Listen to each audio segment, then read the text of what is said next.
आज के video lecture में हम डिस्कस करेंगे about the Hamming codes like the different types of code that we discussed so far. Those codes were actually used to represent the information in binary form. This Hamming code is used in a different way. So to start with the Hamming code, first of all we must understand that whenever the data is transmitted from source to destination, मतलब हमने कोई data भेजना है one point से another point को, so that transmitted data that can be corrupted, तो उस data में कोई ना कोई प्रॉब्लम आ सकती है, उस डेटा में किसी ना किसी टाइप का कोई एरर आ सकता है. That error can be because of some noise, जो नॉइस भी डिफरेंट टाइप का होता है, or some other physical means, even the environmental factors, they cannot be ignored. So what type of corrupted data I am talking about? Say for example कि हमने source से data भेजा 1011 और जो डेटा हमारे पास रिसीव हुआ वो हुआ 1010. इट मीन्स कि जो डेटा हमने भेजा था वो डेटा एज सच नहीं पहुंचा, उसमें जो लास्ट बिट अगर आप देखो तो यहाँ पे 1 की जगह 0 हो गया. इट मीन्स कि कोई इसमें एरर आ गया during this transmission. So in such a situation जो आउटपुट डेटा है, मतलब जो डेस्टिनेशन पे डेटा है, that can not be same as that of the input data. तो इसका मतलब वो जो डाटा हमने भेजा है वो एज सच डाटा नहीं पहुंचा. ये जो मिसमैच है डाटा का, जैसे यहाँ पे 1011 है, यहाँ पे 1010 है, so this mismatch of data is called as an error. तो इसका मतलब during the transmission of the data from one point to another और from source to destination, there are very much chances that the data can be corrupted. So how we can detect that exact location where the data is having error and how we can correct it? So today we will discuss about that. So this Hamming code is developed by R.W. Hamming. So that is the reason that it is called as a Hamming code. It is near about 1950s. This Hamming code is capable of correcting single bit error on the messages of any length. What does it mean actually? कि जरूरी नहीं है कि हमारे पास जो भी data है उस डेटा में सिर्फ और सिर्फ एक बिट का ही चेंज आए, मल्टीपल बिट्स भी चेंज हो सकते हैं. मतलब जो एरर आता है वो सिंगल एरर भी आ सकता है या मल्टीपल एरर्स भी आ सकते हैं, जिसको हम बर्स्ट एरर भी बोलते हैं. So the error can be single or the error can be burst.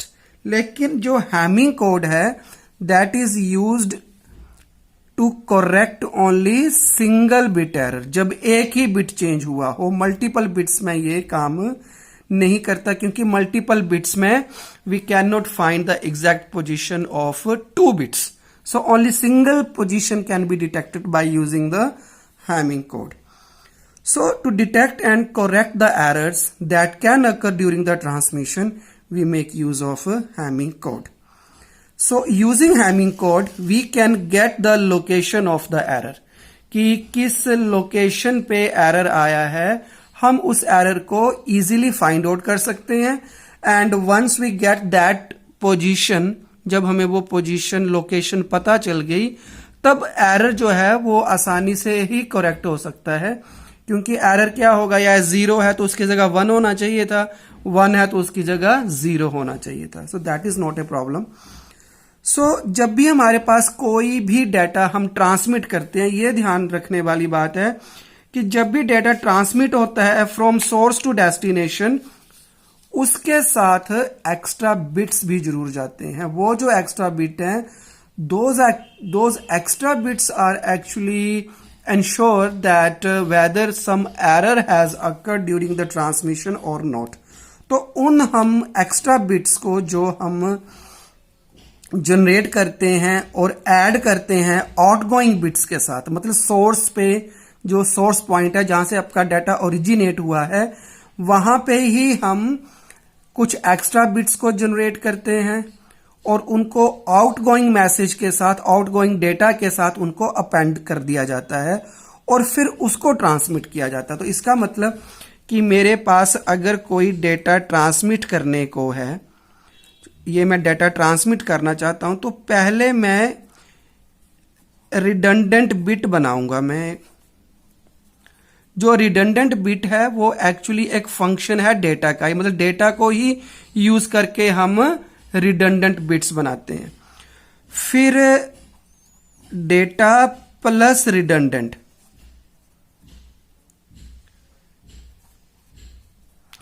ये हमारे पास अब बन गया मैसेज।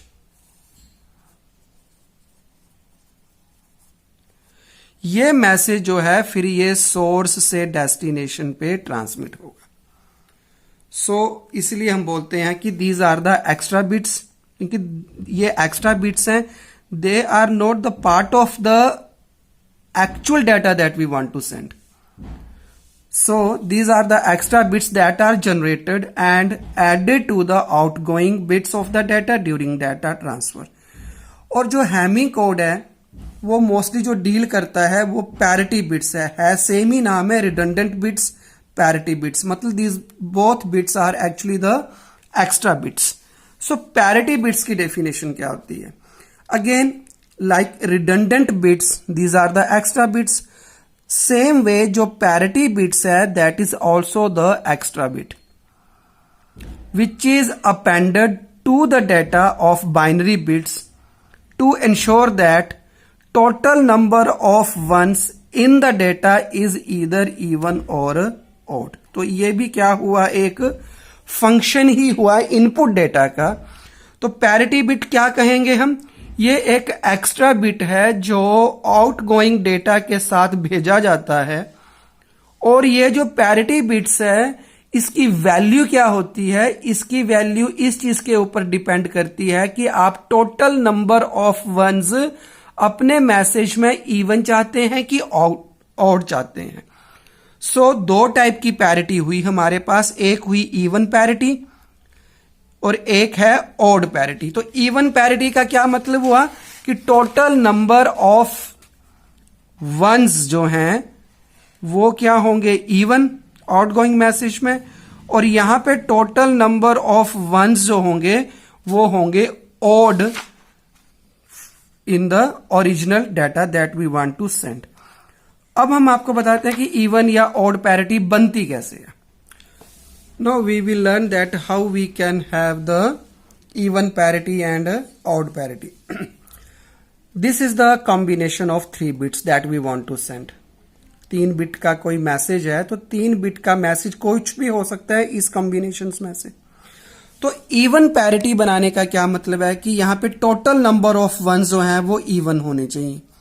तो यहां पे कोई भी नहीं है, यहां पे देखो मैसेज में कोई भी 1 नहीं है तो यहां पे मैं 0 लिख दूंगा। अब टोटल मैसेज देखो क्या बना, 0 0 0 0।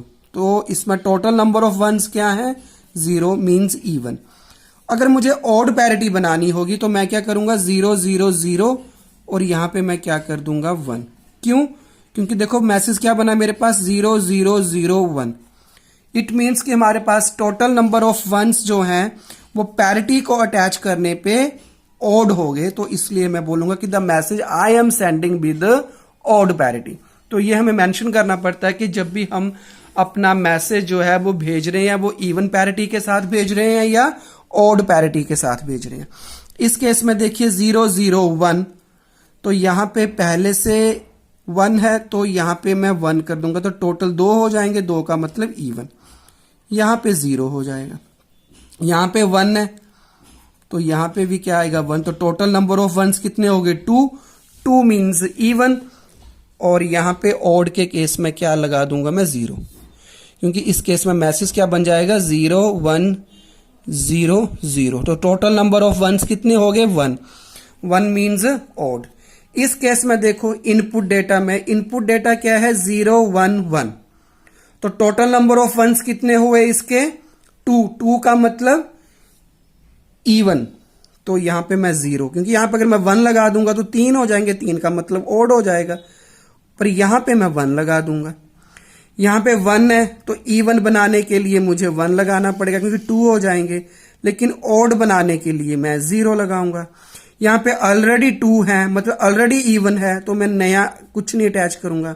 यहाँ पे इवन है तो ऑड बनाने के लिए मैं यहाँ पे 1 लगा दूंगा। सेम केस यहाँ पे होगा। यहाँ पे नंबर ऑफ वंस कितने हैं? 2 का मतलब इवन पहले से ही है तो मैं 1 अटैच नहीं करूंगा, लेकिन यहाँ पे मैं 1 अटैच कर दूंगा ताकि जो मैसेज बन जाए वो क्या बन जाए? 1 1 0 1। 3 आ गए, 3 का मतलब ऑड नंबर ऑफ वंस हो गए। 1 1 1 देखो, ये टोटल नंबर ऑफ वंस कितने हैं? यहाँ पे 3। 3 का मतलब ऑड। इवन बनाने के लिए मुझे यहाँ पे 1 लगाना पड़ेगा, लेकिन क्योंकि ये ऑड ही है तो यहाँ पे मैं 0 लगा दूंगा। So this is the way how we can generate the even parity and odd parity. तो ये देखना कि जो भी इवन और ऑड पैरिटी होती हैं वो एक दूसरे का कॉम्प्लीमेंट होती हैं। अगर इसकी वैल्यू 1 है तो इसकी 0 होगी, ये 0 है तो ये 1 होगा, ये 0 है तो ये 1 है, और ये 1 है तो ये 0 है।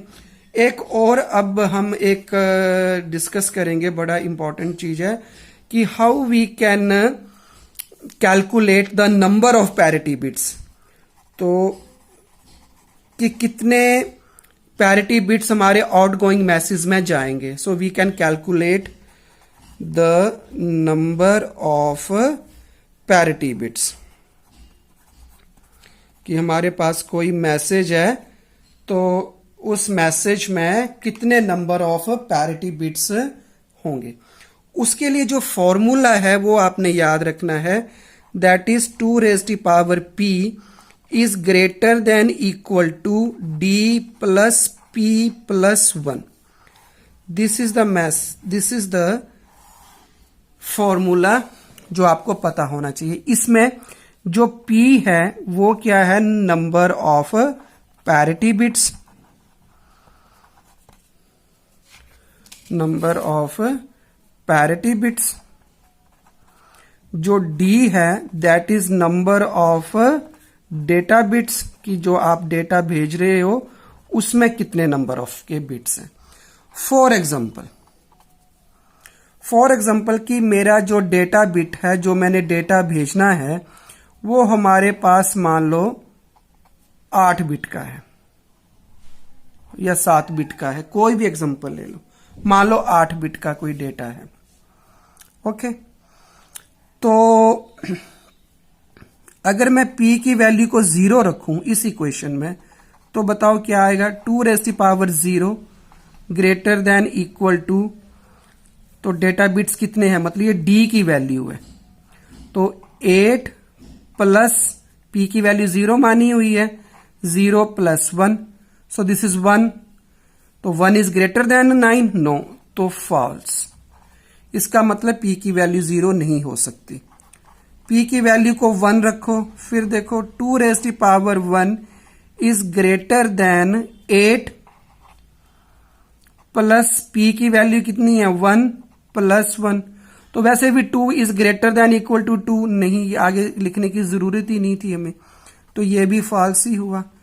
p की वैल्यू को 2 रखें हम, अब देखते हैं 2 raised to power 2 इज 4 हुआ, 4 is greater than 8 plus, no, क्योंकि 4 जो है वो 8 से बड़ा हो ही नहीं सकता, तो 8 प्लस से तो बड़ा हो ही नहीं, तो p की वैल्यू 2 भी नहीं आ सकती। अब p की वैल्यू को हम 3 रखते हैं, 3 रखने पे देखो क्या बना? 2 raised to power 3 is greater than equal to 8 plus 3 plus 1, तो कितना हुआ? Is greater than equal to 12। 8 is greater than 12 नहीं, तो ये भी फॉल्स ही हुआ। इसका मतलब p की वैल्यू 3 भी नहीं हो सकती। p की वैल्यू को 4 रखो अब, तो 2 raised to power 4 is greater than equal to 8 plus parity bit 4, p की वैल्यू 4 है, प्लस 1 मतलब 16। 16 is greater than 13, condition true. इसका मतलब अगर हमारे पास यहां पे कंडीशन क्या हो गई? हमारे पास ट्रू।